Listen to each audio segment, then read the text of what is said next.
came down to his love of music.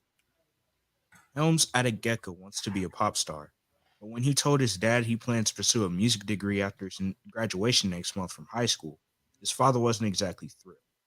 So last fall, the Oakland, California teenager took a different approach.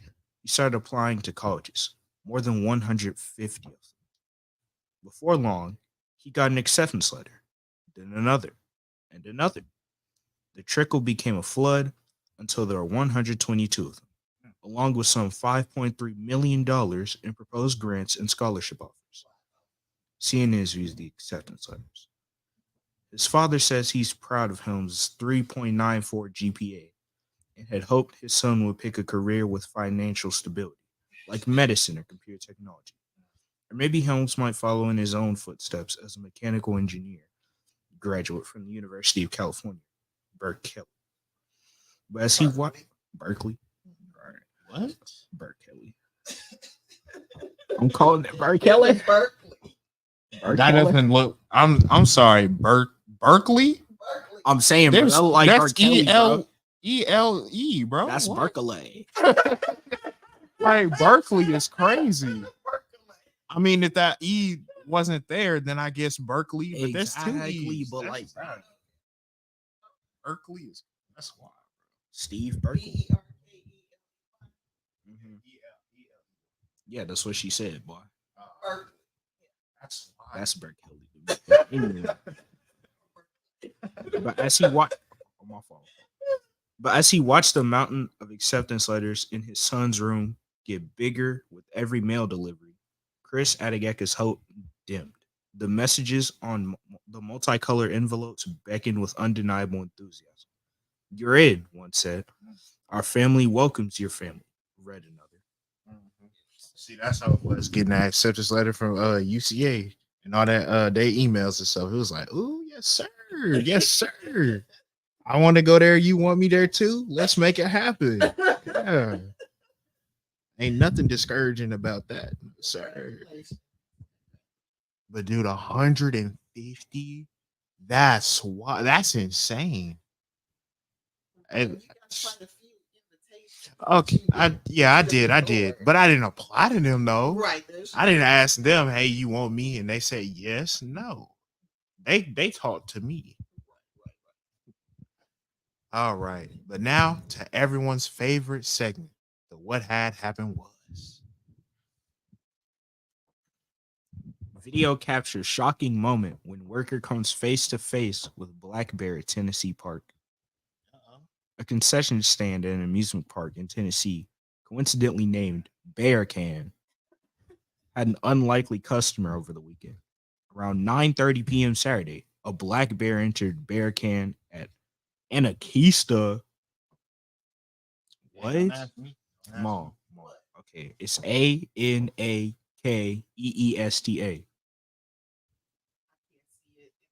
Oh, that says That other one Anakista, we thought bro. was right, and it was Berkeley. That says Anakista, bro. If y'all don't correct me in the comments or something, bro. He said it's A. All right, we have to Oh. check. We have to check.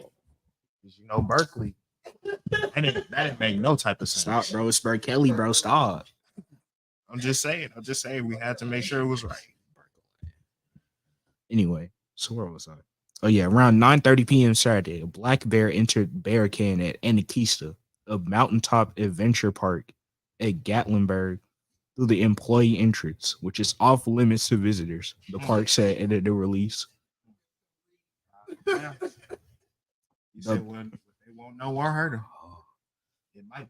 The bear started exiting the stand just as a park worker was entering it, giving the worker and the animal quite a surprise as they turned the corner. At that point, the bear and the employee made brief physical contact, the park said, They threw hands. adding that the employee was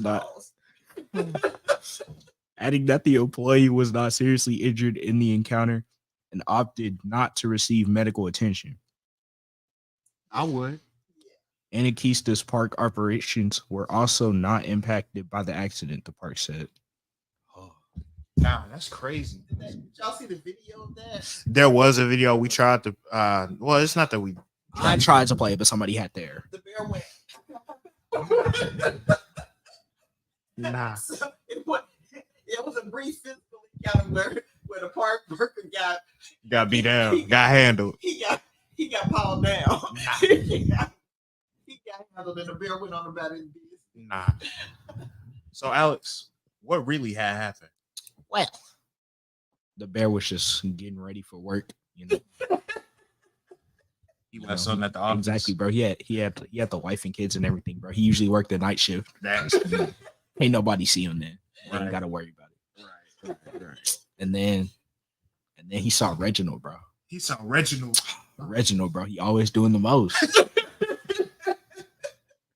So they had to throw pause, bro. They had to throw pause. They said, "Who you with, bro?" They said, "Who you with, bro?" So the bear came in early for overtime. Back. Exactly. He trying to get that back. He was trying to get that bread up. Right. He said, "Get your money up, not your funny up." Exactly. Nah, but what's that He little? got both of 'em up. Yeah. But what's that little saying though? If it's brown, lay down. If it's they got some stupid little If it's mnemonic black, for. fight back. Oh, okay. So you supposed to fight the one. Okay, my Fight the bad. bear. Bruh. No, they say like if it's brown, lay down. If it's black, Black fight back. bears are like between them, polar bears and grizzly bears are like the weakest of the bears. So like, The brown and they'll also The probably black run away. They're more likely to run away from you than fight. But Not if they this do one. end up fighting you, then hands. all I know is bears have claws. Right. Ones they don't have to punch you. Just They one- just Hey, dude didn't suffer fatal injuries or nothing. He all right. He went to work the next day with a few scratches on his face. nah. I'm going to the hospital, my boy. He didn't even go to the hospital. Like, Yeah, he fine? said he opted out. No, sir. Nah, bro. No, sir. you listen to Captain America, he walked that off, bro. Nah. All right, guys. But okay, so since our original guest in the show today, right? I was thinking because, like, all right, usually I don't do this, but Nigga, stop playing. all right. Anyway, so look, normally I don't do this, but I listened in on the show that comes before me. If you don't know, it's Eating is an Act of Worship, right? What? I would leave them alone. I don't listen to. I don't sit in the room and listen, dude. Stop. You can't hear it. Anyway, so but today I listened, right? Because today they were my mom talking about what is it? Healthy relationships. The health advantages of marriage. Yeah, health advantages of marriage. So my mom and dad were on there, right? Which is not normal. My dad's usually behind the scenes and stuff, but it was nice to see him in the chair for once, and they had a wonderful conversation, kind of threw a little shade at me, but it's okay. Huh? All right, bro. All right. But anyway, so today I kind of just wanted to, talk to my mom about that, kind of put her on the spot a little bit, since I didn't get a choice. But it's okay. It's okay. That's fine. Right. Like, That's true. That's true. I was in the room. Technically, that by law, that kind of equates to voluntarily, putting yourself up for humiliation. So you did have a choice. I don't think he humiliated you. The record show. He just looked at you when he was talking. Right. When he said it was difficult to parent, looking me dead in my He said eyeballs. sometimes. He didn't say all the time. Did he say sometimes? Yeah. He said sometimes, but still. Most of the time, I think y'all have fun with your dad. So. Yeah, I one of the things about kids is you know who to go to for what. Oh yeah, we mapped that out like day one. Back in the day, we had a Wii, bro. Back in the day, we had a Wii, bro. Anytime we wanted to play video games, ask mom, because dad would usually finna say no. Anytime we wanted food, pizza, something like that, Ask ask dad. dad. We'll take you to Reggie's house. Yeah, Y'all can do your dirt away from my eyes. What? that's No. preposterous. We would Yeah, we would never. Right. I That's an plead the objection. fifth. I plead the fifth. That's an objection. No, y'all would ask dad to eat some stuff. He knew better than to do it at home. So y'all would Get up. We going to go see mom. Okay, you and the boys going to see your mom. That's cool. And y'all come back full as a tick from eating junk. Objection. No, overruled. Oh, nah, it's sustained. Dude said insufficient evidence. Look at him. Knowing his little terms. Right. Yes, insufficient evidence is an actual. Yeah, good job. You did it. You did it good. Guys, I might be that lawyer. Oh, No, well, you can be a lawyer too. you could. Yeah.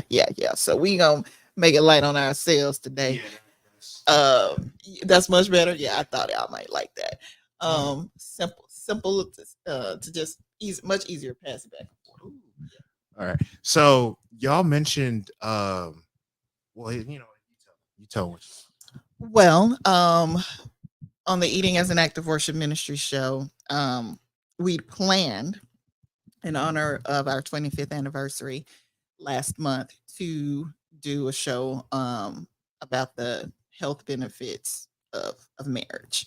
Um, we ended up having to do something with Alex that day, so we postponed the show. And so your dad was my guest today, which is good because, as you know, in a couple of weeks we're going to have a guest on who's going to be talking about the book he wrote about his very, very unhealthy relationship and how it caused him mental health distress. So we talked about a bunch of the different benefits that you get from having a good relationship, particularly a healthy marriage. Like, for instance, there's research that indicates it helps with longevity, meaning how long you live, and even recovery from any type of diseases or injuries. Matter of fact, there was some research that said people didn't necessarily have cancers in late stages when they're married. It was less incidence of that. It mentioned benefits for mental health, benefits for sleep. Alex, you have a question? Um, does this only count if you marry for love or if you marry for money too? Money. I probably yeah, because dad was like, you got to get married for the right reasons, because like money, it might not last that long, looks. And what's that saying? That's only skin deep or something like that. Right. Yeah, and I've heard when you get older, your skin kind of what rearranges itself or something like that. Like you could have right, like you could have got a tattoo of a cross, but then when you get older, it turned into an X or something. Yeah. Right. So he was just like, you gotta get married for the right reasons. And like that's when all these benefits, kind of kick in. What? Okay, it wasn't exactly an X and it wasn't exactly a cross, but like exactly. That's the thing. It kind of twists and stuff. And it's like, why'd you get an X on? Oh, it was a cross back when I was, but yeah. Right. That's funny. Well, it it's basically people who have a happy marriage. I've, for instance, had a friend who hated to go home. Her marriage was so bad. I mean, she would rather stay at work than to go home. And then when she did go home, she would just sit in her driveway for a long time, but because she didn't want to go in. That to me sounds hellish. I don't want hell on earth. Home should be a place where you want to be, where you feel loved, where you can, de-stress from the day. You don't want to go home to somebody that's going to make your life even worse, especially if you got a job you hate, where people are already getting on your nerves. Yeah, Hate your whole day basically. You hate going to work. You hate coming back like that. exactly. And Jesus came that we would have life and that we would have it more abundantly. So that's not abundant living if all day long you're up. Exactly. So I personally have encouraged you to, like your father and I did. We were praying, about our spouses long before we met each other. Praying for God to lead us to each other, and praying for the other person, because you want the other person to be, a Christian. You want the other person to be in their right mind, and not crazy, not on drugs, not abusive, and if they do have those issues, you want to pray for them that the Lord will heal them from of all that before they get to you, because whatever they have going on with them, when you invite them into your life, you're inviting all of that stuff too. And that's not to say that you should avoid a person just because they have a problem in their life. Every human being is going to have problems. It's not what we're saying.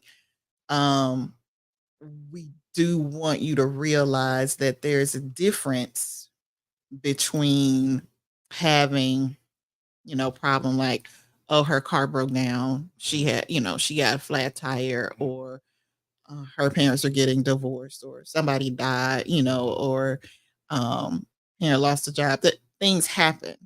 But if you are dealing with somebody who, for instance, um, a case I had recently, the lady's husband was physically abusing her, didn't want her to go to work, blocking her from leaving to go to work. So it's affecting her, it's affecting her job, um, vandalizing her car so she can't go to work, and then threatening the people that she worked with. So, see what I'm saying? But like the point is to have money so y'all can live together, right? You Okay. can't have money if you don't go to work. Foolishness has no logic or reason. That's why we don't want that in our lives. Okay. What you say? He said bars, you know. So when you are dealing with somebody and you see red flags, like they get angry easily, like they're very controlling, or they like to ostracize, you from seeing anybody. Don't want you seeing parents, don't want you seeing friends, that type of insecurity, that type of, obsessive, controlling, borderline abusive behavior is, those are like red flags. Or if they have somebody in their lives, that they hadn't shook, because the case that I was dealing with, the woman was getting divorced, and had moved on to another boyfriend. Well, this person pulled the gun on the boyfriend. So it's like, I can't have you, can't nobody have you type of situation. Mm-mm. All that needs to be put to bed before you get to me. You understand? Or before I get to you. And so those are just some examples. It's not all of them. You have some people who have financial issues, like they don't have any control over their spending, so they're deep in debt. If you marry that person and they don't know how to take care of their money, so they'll spend, ooh, we got a joint account. That's more money. So next thing you know, they done spent the rent money. They spent the car note money. They spent the money for food, or they gambled it. You have people with gambling issues. So there are lots of different types of problems. You have some people, that like to sleep around with other folks. I don't care if you're male or if you're female. Y'all know I have a special word for all those folks, an equal opportunity word for them. It's we'll just say it, garden tools. You don't want those people in your lives. They come back. You lay down with dogs, you get up with fleas.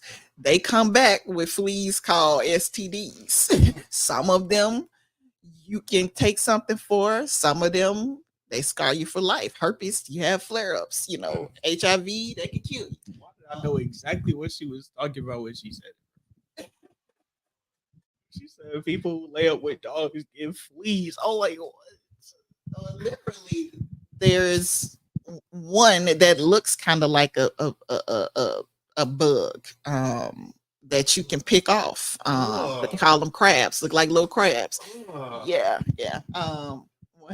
When we were kids, was I think I was in college, and your aunt Lisa was in high school, and she had a friend who ended up getting crabs from this guy, and um, she was scared to tell her mom, that she had it. So she told Lisa. Lisa said, "I tell my sister. My sister know what to do." I'm like, "Why y'all bringing this to me?" So, oh, y'all had to look it up. Yeah. So I told the little girl, I was like, okay, he burned you once. You should learn a lesson. You do not want to have this happen again. I will help you this time because you are learning a lesson. But if he does this again, if this happens again, you're on your own. So I took her to the pharmacy to get the medication over the counter. Thankfully, she could treat it over the counter that she needed. But at the same time, that's just an example of of what you don't want in your life. Somebody that's, would first of all, in taking care of themselves enough um to, use protection. But then when it comes to crabs, well, them things can crawl. That's different. But second, if you don't have enough respect for you, not to understand that your body is sacred and it's unique, and you shouldn't be somebody's toy for the moment, but you are special enough to be treasured and loved, then I don't need you in my life. You know what I'm saying? So we don't share ourselves with just anybody. Um, that's foolishness. That's crazy. Anyway. Oh, bro, these crabs are nasty, bro. They're built like Larry Lobster, bro. Actually, bro. So we looked them up, bro, and it's like, oh my gosh, we only went to the images, but bro, these things are actually built like Larry Lobster, and that's not a joke, bro. Like, actually look them up for yourself if you're curious. Absolutely disgusting. I mean, just ew. I can't. They microscopic too, y'all, bro. Yeah, so that's just one of the things. When you're in a relationship with somebody, you have to worry about physical health, mental health, emotional health, spiritual health. You know, the Bible tells us not to be unequally yoked. And as Christian people, we very often look at that in terms of, you know, spirituality, because it's a very antiquated term, because people nowadays don't do a lot of farming, but you would have yoke on the animals who are. You say yolk. You Yes. talking about that thing from the egg? No, You no, talking no, about no, no. No, I'm not calling you seeds at the moment. I'm sorry. Like, when my kids make me mad, I refer to them as seeds, and they don't like it. But no, we're talking about. I don't know if you ever heard of a yoke on an oxen. So a team of oxen. So when they were plowing, they would put this thing on the neck of the oxen. So yes, but it would be two side by side.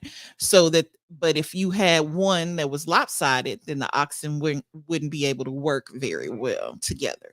So it had to be equal. It had to be well made so that they could work well together. Well, that's what we mean. That's why, spiritually speaking, people take that to mean, okay, if I'm a Christian and I marry an atheist, that's gonna be a problem, because we are not right, we're not the same.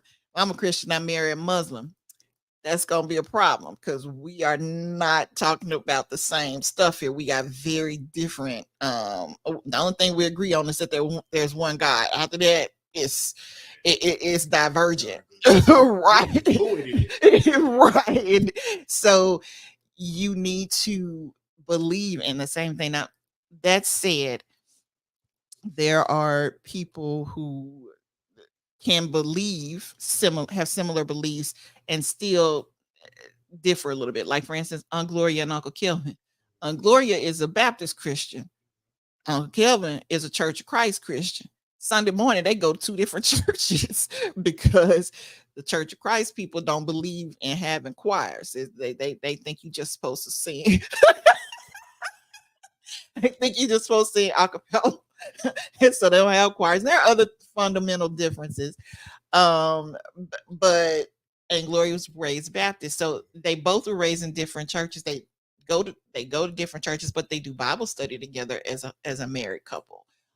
Things like that. And Uncle Kelvin grew up that way. His parents had that same type of relationship. Normally, what happens is, like, I think it was my great grandparents. One was Methodist and one was Baptist, and the person goes to the other person's church. Joins. I think my grandmother. Yeah, my grandmother grew up Methodist, and when she got married, she became Baptist because. And one of the fundamental differences with them is that they take baptism metaphorically. So they'll sprinkle people with water and call it baptized. Whereas Baptists are like, right, you go underneath the water. And so my grandmother had to be baptized, rebaptized when she got married to my grandfather and went to That made me mad. That made me mad what you said Boy, about sprinkling water. Y'all, when I was 9 years old, bro, I got dunked in water, bro. And I had a problem with my ear, bro. And like I had a hole in my eardrum or something, bro. So like you wish you could have no. I'm insulted by that. Well, all I'm gonna say is read the Bible and tell me what they did to Jesus. Did John the Baptist sprinkle Jesus, or did John the Baptist put Jesus under the water? You even do that, like, bro. You just put some water in your hand, just Yeah. what? So no, that you might be under a little rain shower briefly, but Baptists believe in baptism being underneath the water. But you see how just those kinds of differences can be huge if you when you are talking about marriage, and then you got raised kids. So if you got kids and one parent believes one thing, another parent believes another thing, there's this pull, and it can be difficult. As a kid, my parents argued a lot when we were really young, and so you felt like you had to take sides because parents will want you on their side, one side or the other, and it's not fair, especially to children, to put them in that situation. And then you also have it to where sometimes you have people who compete. It's like this is not a competition. You want to be the liked parent. You want to be the one, the fun parent. cool. Yeah, the cool parent versus the mean parent, and it shouldn't be like that. I mean, you and Alex know. You go to one parent, the other parent is the court of appeals. We will uphold the decision of the other parent. Every now and then we may confer and change it, but 9 times out of 10, where one person told you, the other person is going to agree, unless of course y'all doing contraband and then y'all sneak off and go do the dirt together with your dad. Sometimes he'd be like, ask your mama, and then Matter of fact, that's most of the time. Oh, Exactly. No. Because we be asking for like AJ be asking for like sandwich bread or something. wow. Stop. Wow. Stop. You know it's you, bro. You know it's you. Who will be the one to come upstairs holding what he wants? And be like, can I have some of this? Hey, bro. I have no shame. Anyway, but this boy right here, he asks for sandwich bread sometimes, right? He'll be like, ask your mama. I do. Exactly. And we all know mom's answer. Oh. Well, that's kind of the why it's important to have both parents. Don't get me wrong, I know a lot of people who were raised by single parents, either raised by a father or raised by a mother. I know people who have been raised by aunts, uncles, grandparents. Like, for instance, my father was not raised by his parents. My great grandmother and my great aunt raised him, and he turned out to be a wonderful father. um I will tell you that there's a big difference that I noticed personally. I won't say this for everybody on the planet, but personally, there was a difference um, dating people who came from single parent homes versus people who, like your dad, who had both his parents, like I did. When I was growing up, that was pretty rare. You had a lot of broken homes at that particular time because people were getting divorced left and right, and there were some kids who just didn't know who their dads were, and some kids, it's rare, who didn't know who their mothers were, because their mothers abandoned them. But one of your aunt Lisa's stories from childhood was that she still talks about to this day is mentioning, just mentioning, offhand, that dad took us fishing and the kids around her getting jealous and mad because they had never experienced that and they didn't know their dads or whatnot. And the two of us were like, when can we leave? We are not boys. This is not fun.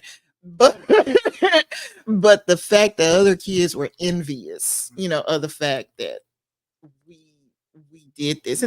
And then not only that, you have sometimes a very fundamental difference in beliefs. Like my dad, like I said, was raised by my great grandmother and my great aunt. Well, they smoked cigarettes, they had card parties, they did different stuff, right? Like my aunt Dorothy, her grandkids call her Dorothy. Nobody said mom. Um, versus flipping over to my mom's side of the family, where mom my mom's parents had been married for decades and had 13 kids. Um, yeah, and then my grandmother's parents lived down the road from them. They've been married for decades. I think since my great grandmother was like 14. My grandfather was like 20s or 30s, something like that. And then her sister and her husband and their 14 kids lived across the street from my great grandparents. So what I'm saying is totally different, totally different sides of the family.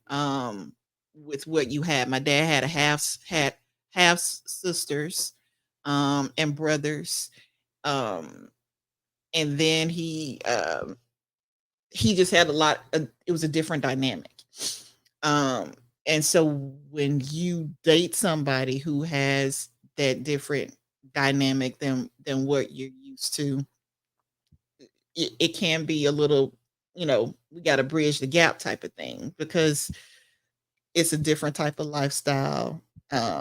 Sometimes there can even be very different beliefs.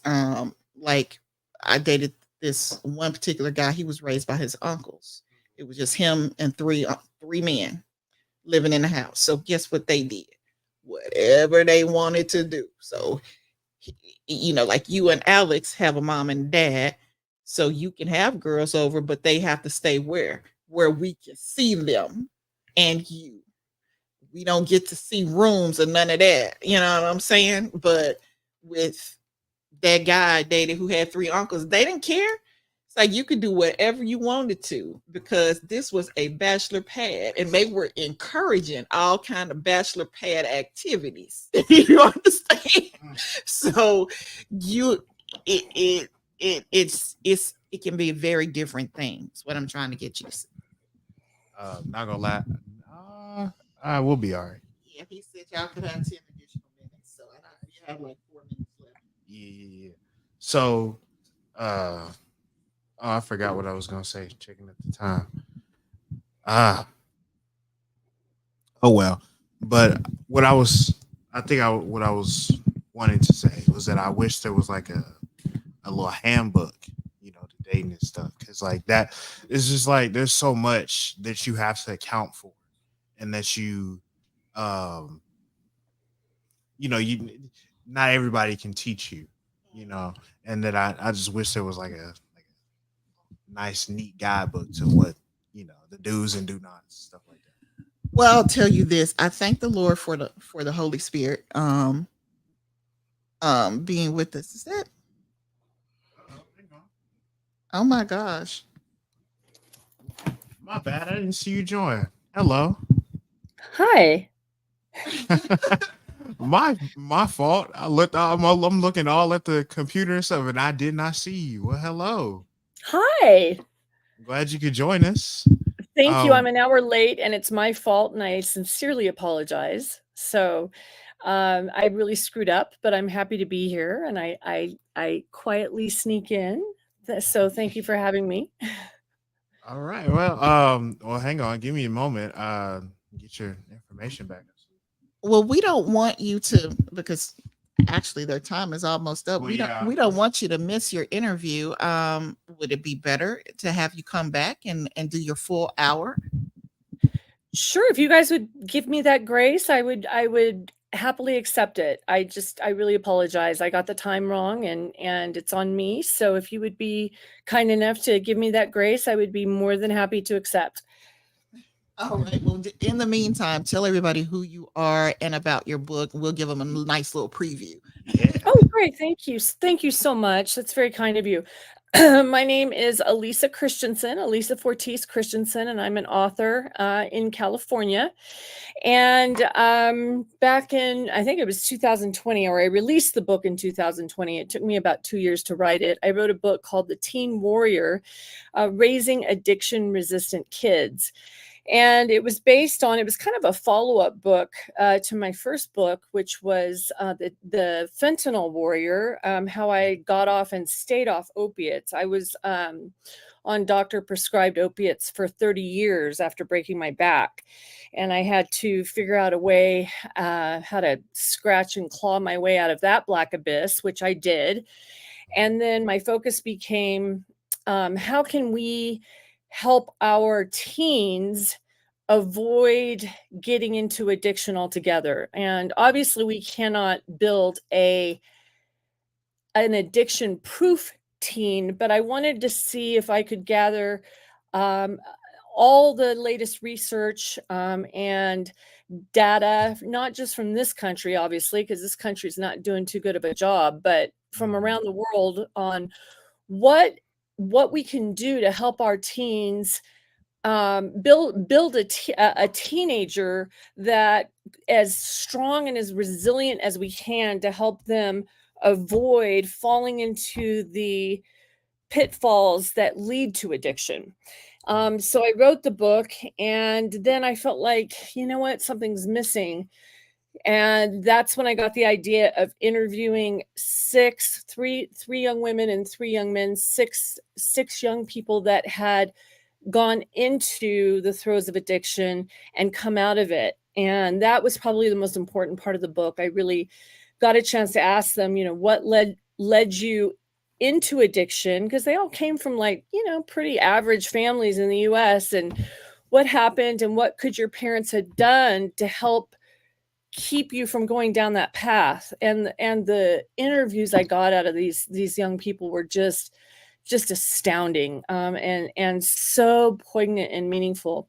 So that's the book. And then I released it during COVID, and so I didn't get as many chances as I could have to promote it, but it's a really neat book and it's got a lot of research in it. And so I'd be happy to share it with your audience. I think it's a really important book that can really help parents guide their teens and preteens through adolescence and help them get to adulthood without going down some dangerous paths. All right. Well, thank you. It would be wonderful to actually, discuss your book in further detail, at a later date to our audience. Thank you. Yeah. And How can they get the book right now? well, yeah, that's What was that? how can they get the book right now? Oh, right now, yeah. You can. It is on Amazon, but it's even easier to get if you just go to my website, which is www.authorelisa.com, and it's ELISA, authorelisa.com. And yeah, it's available on my website, and it's a labor of love. I'm raising 2 teenagers. I have a 19-year-old and a 17-year-old, and I'm proud to say they're both, drug and alcohol free, and they're both good students. My older one graduated from high school just recently with a high GPA, and he's headed to college, and he seems pretty balanced. He was my easy one. I was more concerned about my younger one, who has my personality. Oh, wow.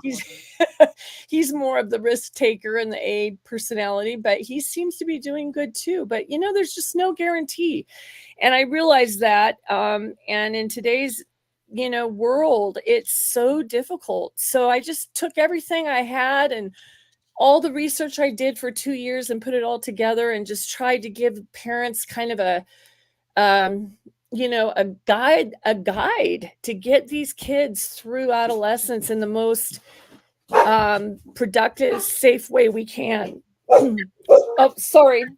My dogs are going crazy. But yeah, www.authoralisa.com. All right. Well, thank you. Yeah, you're welcome. All right, Miss Christensen, we'll get with you and we'll get you rescheduled. But thank you so much for You're taking welcome. the time out to give us some tidbits about what to expect in Mhm. your upcoming interview. Um, Tell people how to follow you on social media and any upcoming events that you have. Yeah, so I do a lot of these podcasts, and I do a lot of author talks around California, and occasionally out of the state. But you can follow me on Instagram, on Facebook, and really the best way to find out about everything that's going on is on my website, which is author Elisa, ELISA.com. And I've always got, lots of different podcasts coming out, and a lot of different things going on, actually. So please come join me, and let's do all we can just to wrap our arms around our babies and get them through this world as unscathed as possible. It's scary out there, and as a mother, boy, it's tough, but I think we can do it with the right guidance and the right information. Agreed, agreed. All right, lady. Unfortunately, we've kind of gone over William's time. He had complained. Yeah, that's a first. Yeah, now that you want to close us out. Um. Well, yeah. I guess thank you. Thank everybody for tuning in. And we'll see y'all next time. All right. Hey, two excellent broadcasts. Uh, Ladies and gentlemen, thank you so much for this. And keep it locked right here. Coming up in about 45 minutes, we have the Studio W Sports page. You guys are into sports, you're going to love this, okay? The host is Mill Brown and his crew. So enjoy your Saturday and keep it locked right here on the Buzz. Studio W.Buzz, Studio W.Buzz. Enjoy your Saturday, everyone.